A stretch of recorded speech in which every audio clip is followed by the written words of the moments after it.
First and foremost, I just had a couple things I wanted to share. I want to thank Mr. Hart and thank Coach Jones, certainly for the opportunity they've provided for me and my family. I can't begin to tell you how excited we are to be part of the Vol Nation.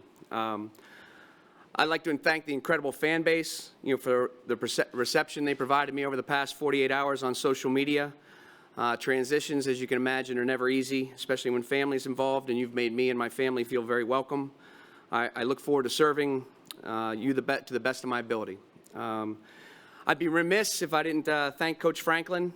He took a chance 5 years ago on a 1AA defensive coordinator.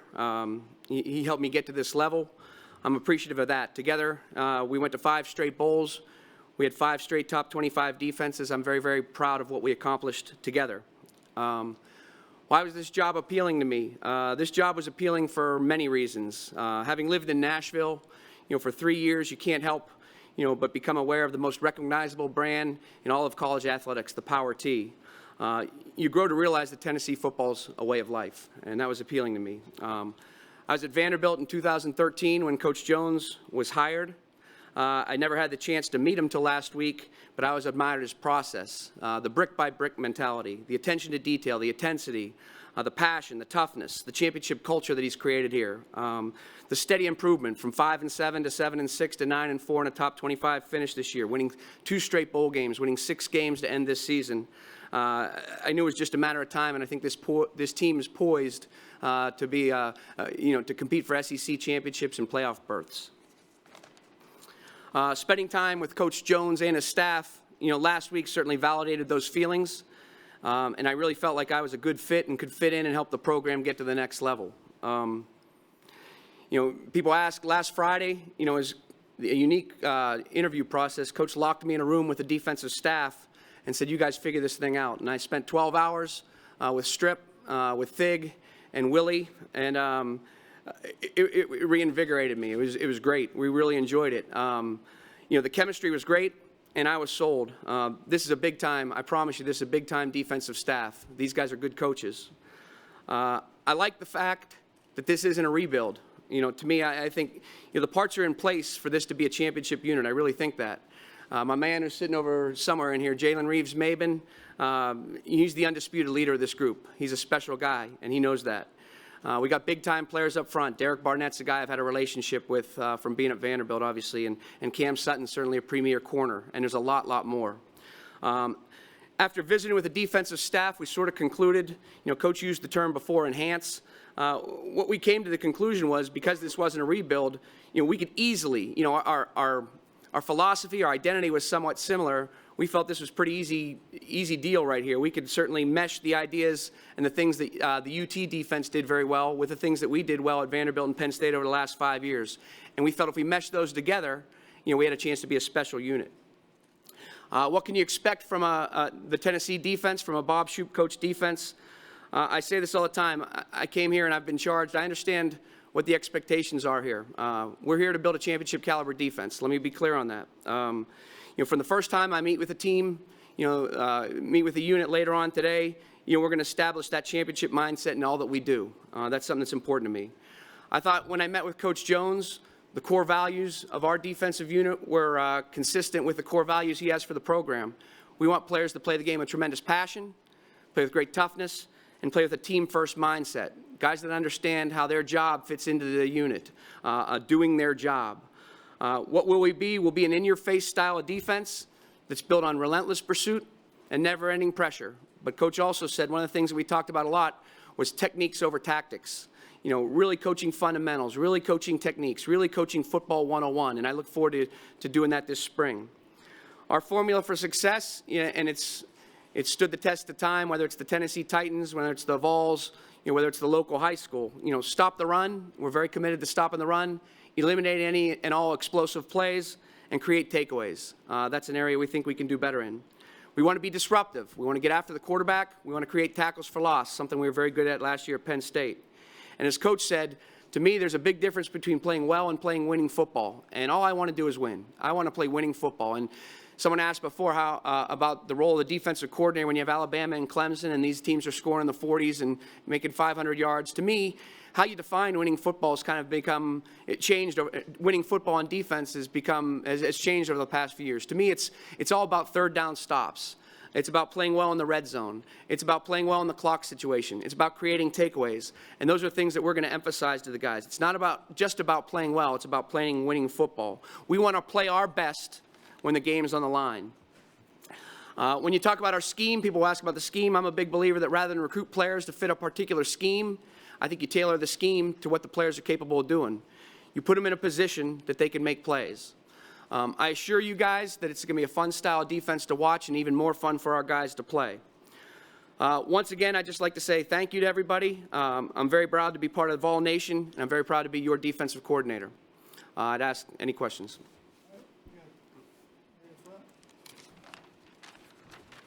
Coach, have you had a chance to look at any of the film to kind of figure out which way you're going to go with the defense? Yes. We watched a lot of film. We talked a lot of personnel. In preparation for our bowl game, we played Georgia, and obviously Tennessee had played Georgia, so I watched that game. We watched the bowl game the other day, and we have a good idea. I certainly look forward to getting, right now the focus will be clearly on recruiting through signing date, and I look forward to getting with Willie, Strip, and Thig and putting our heads together. We really kind of in that 12 hours that we spent together said that we could mesh some ideas here and kind of go from there. But like I said, what we want to do is what is non-negotiable. It'll be an in-your-face style that I think people are going to like to play. It's built on relentless pursuit, never-ending pressure, and great fundamentals and techniques.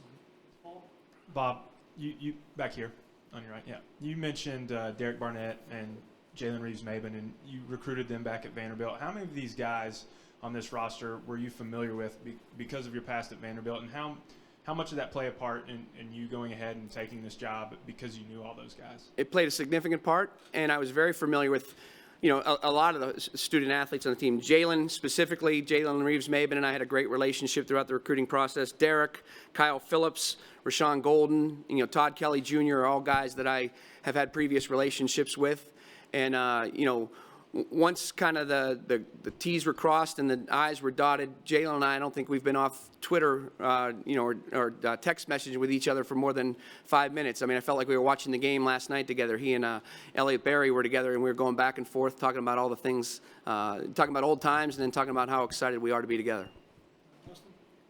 Coach, you talked about what made this appealing, I guess, but Tennessee's not going to pay your buyout for this. Number one, are you handling that yourself? And two, what made it that appealing that it was worth it for you to pay that off on your own? Right now, the buyout is something that I'm going to resolve with Penn State, and that's really kind of, I'd like to keep it at that. Coach, you already cited your experience from living in the mid-state as giving you some familiarity with the program. Just hand in hand with that, how appealing was getting back to the SEC and your ties to the mid-state when you started looking at this job? That was what made it very appealing. I mean, I emphasize, Coach Franklin has been great to me and my family, and we were at Vanderbilt for 3 years together and Penn State 2 years. It would have taken something special to get me to leave there. And, like I said, I mean, my familiarity from living in Nashville, for 3 years, you can't help but, like I said, recognize that Tennessee football is a way of life down here. So that's what made this appealing to me, and I'm just really excited to be a part of Coach Jones' program and look forward to fitting in and being an ultimate teammate.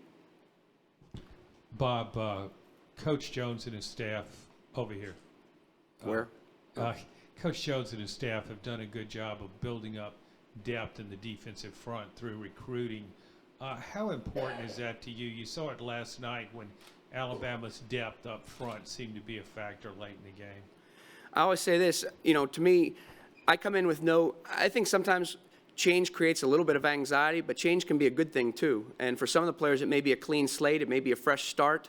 And, as Coach said, we're still working through the details of whether I'm going to coach a position or not, but it's an opportunity for maybe a fresh set of eyes on someone, for someone to, and I look forward to talking to the guys about that. But depth is an issue, and when you watch this now, and I think one of the things that has been our philosophy of the defenses I've been a part of is we play a lot of people We rotated 9 or 10 guys up front. We try to keep them fresh so they can be fresh and ready to go for a key third down in the fourth quarter of games, things along those lines.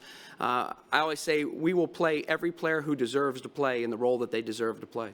Steve and then John.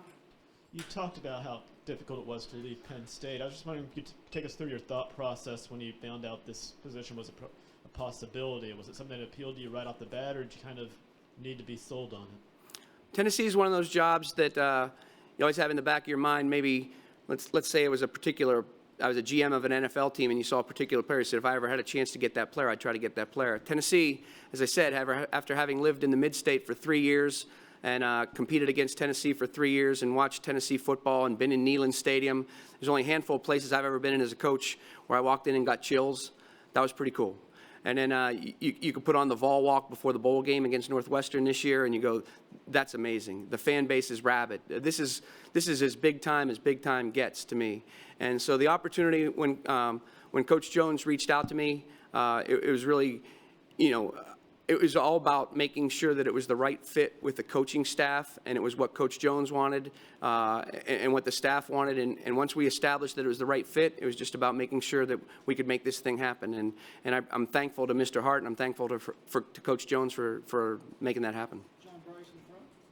The pre-existing relationships that you referenced with Reeves-Maben and Galden, Barnett, all those guys, have you ever had anything like that at any of your previous stops? And I guess, how valuable can that be as you go through the transition? And then my second question would be, how important was that third year on your coaching contract? Because that's something that Tennessee hasn't done under this administration. That was good to sneak in, too, there. That was good.